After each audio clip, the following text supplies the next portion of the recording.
Bom dia, boa tarde, boa noite, boa madrugada. Vamos dar início à nossa prova número 2 do nosso mini curso preparatório para o OAB, parte um e 2. Eu vou explicar primeiro os desenhos que foram feitos na aula extensiva, na aula grandona, e ao final eu vou falar, né, sobre os pontos específicos que tiveram nas questões. Então, assim, vamos ter o vídeo explicando os desenhos, que foi parte da didática do conteúdo, né? E ao finalzinho a informação, vou jogar a informação. Então, se você só quer ouvir as informações, vá mais para o final do vídeo e, enfim, ouça, vai valer a pena, tá bom? Talvez demore uns 5 minutos completos o final, a parte do final. Primeiro vamos aos desenhos, a explicação, né? Eu estava comentando sobre unidades materiais e formais dos membros do Poder Legislativo. Eu não estava falando aqui sobre a irresponsabilidade penal do presidente da República, não. Eu estava falando sobre os parlamentares, certo? Imunidade material com relação a opiniões, palavras e votos, tá, pessoal? Isso aqui ele tem em todo o território nacional, mas quem que tem esse benefício em todo o território nacional com relação a opiniões, palavras e votos? Os deputados, os senadores, os deputados estaduais e os deputados distritais também. Isso em todo o território nacional. O vereador, ele só tem esse benefício na circunscrição em que ele exerce o mandato dele. A imunidade formal é com relação à prisão em processo. Em relação à prisão, o parlamentar só vai ser preso se ele tiver praticado um crime inafiançável, uma situação de flagrante delito. Essa situação aqui não se aplica ao vereador. O vereador não tem esse benefício aqui, não, tá? E a imunidade formal é com relação ao processo. O Supremo Tribunal Federal ele pode receber a denúncia antes de perguntar para a casa respectiva se ela quer ou não quer manter o processo fluindo contra esse parlamentar em si. Depois nós passamos, né, a explicação sobre a nossa federação, União, Estado, DF, Município, e algumas competências, né, competência privativa da União, competência exclusiva da União, inclusive a competência exclusiva nosso delega, assim como atos normativos e recurso administrativo.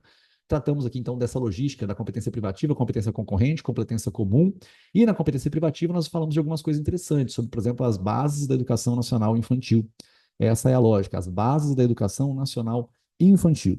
Nós falamos também sobre consórcio, sorteios, direitos indígenas, licitação, desapropriação, trânsito e transporte. São coisas que são competências privativas da União. Estão no artigo 21 da Constituição Federal, acho que no artigo 22 da Constituição Federal.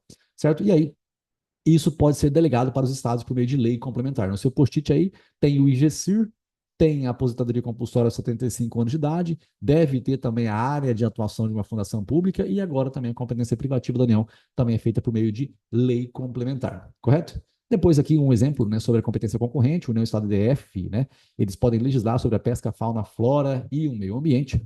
E quem preserva é a competência comum, União, Estado, DF, município, a preservação é a competência comum dos entes federativos. Depois, falamos mais uma vez aqui sobre a federação, né, que inclusive não tem intervenção federal, não existe a União intervindo no Estado, o Estado no município, a União no município, essas coisas não podem acontecer. Excepcionalmente ocorrem, como por exemplo, quando o ente federativo em si, ele não aplica o mínimo da receita que advém, né, para, enfim, a repartição de receitas, o dinheiro em si, para a educação para a elevação do ensino. Quando ele não faz isso, o ente federativo superior pode intervir. Toma cuidado, pessoal, que a União nunca vai intervir nos municípios. A União ela pode intervir em municípios localizados em territórios. Tá, ela pode. Agora, a União não pode intervir em municípios, nem se esse município tentar virar outro país, que não pode, né? O município não pode se tornar um outro país. O estado de secessão, a Constituição da República, ela não permite. O que permite-se são desmembramentos. Desmembramento de estado, desmembramento de município. Tá, e aqui eu coloquei duas vezes consecutivas, né? Dívida fundada. Eu acabei não colocando para você mencionar no seu post-it do consecutivo. Lá em direito do trabalho eu comentei, né? Ó, quando a pessoa dá causa ao arquivamento do processo duas vezes consecutivas pelo não comparecimento, nós temos a perempção. Aí eu falei, faça post-it do consecutivo. Então tem processo de trabalho, tem agora aqui direito constitucional, que é o que? Quando não for pago pelo ente federativo duas vezes consecutivas, a dívida fundada pode ter intervenção, só que tem que ser consecutivo, correto? E também vai ter em ética quando for faltado, né? Quando for faltado, quando o diretor, quando o membro da diretoria faltar por três vezes consecutivas às reuniões ordinárias, ele também será excluído dos quadros ali da direção, certo? Bom, vimos aqui então que a união, né? Desculpa, aqui para você fazer uma reunião no meio do povo, no meio dos locais públicos, você não precisa de autorização do Estado, basta prévio aviso. Comentei bastante sobre a competência, aqui essas brincadeiras, né? O STJ, ele tem uma certa competência, ele julga os mandados de segurança feitos contra ministro de Estado. Isso aqui eu não vou explicar, não, só vou passar a informação. Então, o STJ ele julga mandado de segurança que é feito contra ministro de Estado. O STJ ele vai aceitar o pedido de deslocamento de competência da estadual para a federal em caso de ofensa a direitos humanos, em situações relacionadas, né, de tratados dos quais o Brasil seja signatário. Lembrando que isso pode acontecer tanto na fase de inquérito, tanto quanto na fase de processo. Então, o Procurador-Geral da República ele pede o deslocamento de competência da estadual para a federal se eventualmente for necessário. Exemplo, imagina que o filho de um prefeito bote fogo ali em alguma reserva indígena. Então, nós temos envolvimento ali de direitos indígenas, é direito humano, o Brasil é signatário de tratados relacionados a esse assunto, e aí o juiz estadual, às vezes ele está vinculado com o prefeito, então ele não vai fazer nada. Então, o PGR, ele pede deslocamento de competência para tirar do juiz estadual, que tem vínculo ali com a prefeitura, que conversa, conhece com o prefeito, tem churrasco junto, e manda para o juiz federal. Esse é o caso do deslocamento de competência da estadual para a Justiça Federal, certo? Bom, depois eu trouxe aqui, pessoal, alguns casos de competência, né? Casos de competência, assim, também, o Supremo Tribunal Federal, ele também tem competência, né? Ele julga deputados e senadores se, eventualmente, os deputados e senadores praticarem um crime no exercício da função. Após a diplomação, né, isso vai acontecer no exercício da função. Essa expressão no exercício da função não está escrita no artigo 53, parágrafo 1º da Constituição Federal, mas interpreta-se que é assim. O nome disso é mutação constitucional. Então, o Supremo ele julga o presidente da República, ele julga os crimes praticados por ministros, né, não julga os mandados de segurança. O mandado de segurança quem julga é o STJ. Tá? Então, o STJ ele tem essas participações aqui nessa lógica de competência, e eu trouxe aqui uma coisa interessante. Eu fico triste quando o aluno erra isso aqui, né? Organismo internacional e Estado estrangeiro. Gente, se você está aqui até agora assistindo o vídeo, é sério, curte aí rapidinho, cara. Nossa, não gasta nada. Curte aí só para ajudar na interação no conteúdo, tá bom? Eu agradeço, velho. Vamos que vamos. Ajuda o Rafa também, cara. Organismo internacional e Estados estrangeiros, né? Pô, OTAN, OEA, ONU, certo? São organismos internacionais. Aí nós temos os entes federativos que, se eventualmente tiver em conflito com esse organismo internacional ou com o Estado estrangeiro, quem vai julgar vai ser o STF. Nota que aqui não está o município está aqui. Eu dei de exemplo, né? A China aluga um prédio seu, um galpão seu, para guardar soja e de repente ela não quer pagar o aluguel. E aí o conflito vai ser o quê? Entre Estado estrangeiro e pessoa residente domiciliada no Brasil. Quem julga é o juiz federal, correto? Não é difícil de visualizar isso aí. Gente, falamos também sobre brasileiros natos e naturalizados, não tem diferença entre um e outro, tá? Não tem diferença entre outros, só que, entenda, alguns cargos são de brasileiros natos, específicos. Quais cargos, Rafael? Por exemplo, de presidente da República, de presidente da Câmara dos Deputados ou do Senado Federal. Aqui eu estava mostrando sobre o controle abstrato de constitucionalidade e mostrando que, muito embora o controle seja abstrato, quando você pede a inconstitucionalidade de uma lei, é abstrato, mas pode ser que haja, que exista análise de fatos, tá bom? É importante visualizar essa logística aqui, foi o que eu comentei, não se admite desistência também nas ações do controle de constitucionalidade. Bom, aqui eu acabei mostrando, né, quais são os casos de brasileiros natos, os cargos de brasileiros natos. Lembra, olha só, coloquei a mesa do Legislativo, coloquei os deputados federais aqui, né? Então, todo mundo aqui pode ser nato ou naturalizado. Agora, o presidente da Câmara e o presidente do Senado, esse cara aqui que tem que ser nato, ele tem que ser nato. Igual os ministros do STF. Os ministros do STF têm que ser natos, não os do STJ, nem do TST. Entende? Então, isso é importante. Os brasileiros natos, eles têm alguns cargos que são privativos deles, sim. Mas toma cuidado, que é possível deputado federal brasileiro naturalizado, cara. Entendeu? Não pode errar uma questão dessa, que é uma questão boba de errar. Depois nós passamos para direito internacional, e eu mencionei aqui sobre a logística, né, de que quando você tiver muitos países envolvidos num enunciado de uma questão e estiver perguntando, né, qual que é a regra da logística da resolução do conflito, veja que a regra da resolução do conflito no enunciado ela vai ser baseada no local em que se constituiu a coisa, em que se constituiu o contrato, em que se constituiu a empresa, tá? Então, se eu preciso saber, né, nesse caso concreto, China e Argentina, conflito, por quê? Porque eles tiveram assinatura de um contrato na Holanda para prestar serviços no Brasil. Teve conflito? Teve. As leis de qual país que será aplicada?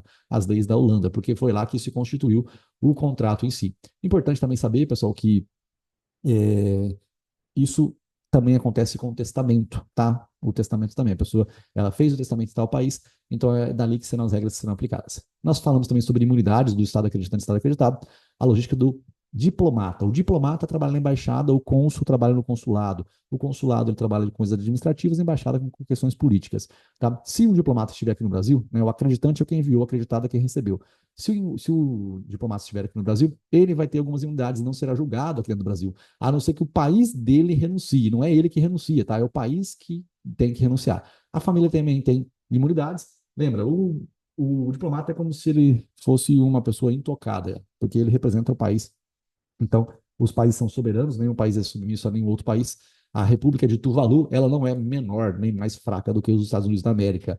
Isso para questões de direito internacional, um país não é melhor que o outro, tá? Então, só estou dizendo que nós temos que respeitar os diplomatas. Só que o próprio país em si, ele pode renunciar a algumas imunidades, tá bom? Persona não grata é uma expressão que menciona o fato de que o país acreditado, ele não precisa explicar por que ele não gosta mais do diplomata, correto? Bom, gente, continuando aqui, depois eu expliquei a diferença, né, de caducidade do contrato e caducidade do ato administrativo.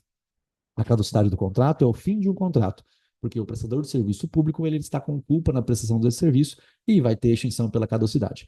No caso de atos administrativos, foi concedido alguma coisa para você, mas uma situação totalmente atípica ocorre e acaba que aquilo que foi dado para você tem que ser extinto. E pela lógica, foi permitido a você vender pastéis na feira. Só que aí vem a pandemia e diz o seguinte: não pode ter mais aglomeração. Nota que aquela permissão de vender pastéis na feira não tem nada a ver com não poder ter aglomeração. O fato de não poder ter aglomeração é por conta da pandemia, mas automaticamente o teu ato, né, aquele ato que foi dado a você para vender pastéis, caducou. Não precisa você ir lá, eu vou vender pastéis na feira porque a administração pública deixou vender pastéis na feira. Tá, mas acontece que veio uma lei nova agora dizendo que não pode ter nem aglomeração. Você tem que entender, né? É questão lógica. O ato administrativo deixou você vender pastel na feira, mas veio uma coisa totalmente atípica agora, né? A lei impedindo a aglomeração. Então, o ato que permitiu que você vendesse pastéis na feira, esse ato em si, ele caducou. Beleza? Maravilha? Simples e fácil como tudo na língua portuguesa.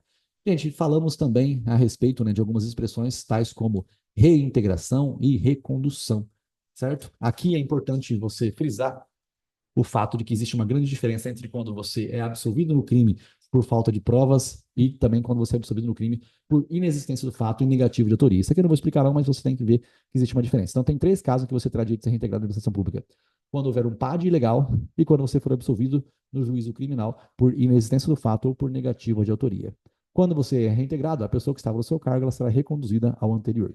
Certo? Beleza? Reversão é quando tem um aposentado que volta a trabalhar. Readaptado é uma pessoa machucada que volta a trabalhar. Redistribuição e remoção a gente explica em outra situação. E, por coincidência, rimando, né? Mas a palavra retratação não tem nada a ver com reintegração, tá? Retratar-se é voltar atrás. Inclusive, você tem um post-it aí da retratação.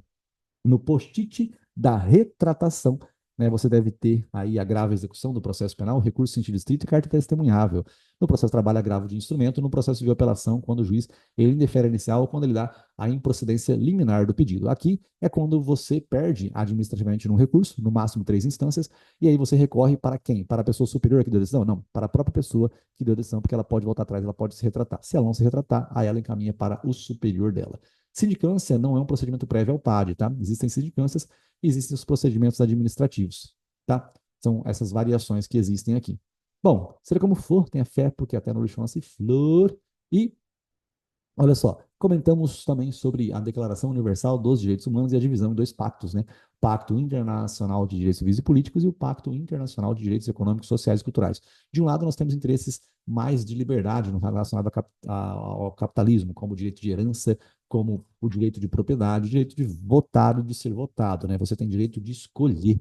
Na logística do socialismo, esse direito não existe muito, né? Você fica mais focado ali na igualdade, que é muito belo e muito lógico, só que essa busca pela igualdade, ela tem algum custo, que é a tributação por parte do Estado, tá? Esse é o mundo ideal, esse é um mundo meio confuso, mas é difícil a gente ver o que dá certo mesmo na realidade. Seja como for, a União Soviética não quis assinar a Declaração Universal de Direitos Humanos, assim como os Estados Unidos também não quis assinar. Então, eles separaram em dois pactos, tá? O PIDESC e o PIDCP, certo? Liberdade, igualdade e depois a terceira dimensão, fraternidade. Aqui eu tenho os órgãos, né? Os órgãos da ONU, a ONU, a OEA, né? Os órgãos da OEA, da Organização dos Estados Americanos, Comissão Interamericana de Direitos Humanos e Corte Interamericana de Direitos Humanos. Tudo passa pela comissão primeiro, gente. Eu fiquei triste ontem na hora que eu fiz a pergunta e vocês não responderam. Depois vai para a corte. A ONU, pessoal, ela tem a Corte Internacional de Justiça, tem a Assembleia Geral da ONU, Conselho de Segurança, Conselho de Tutela, tá? Existem esses órgãos da ONU.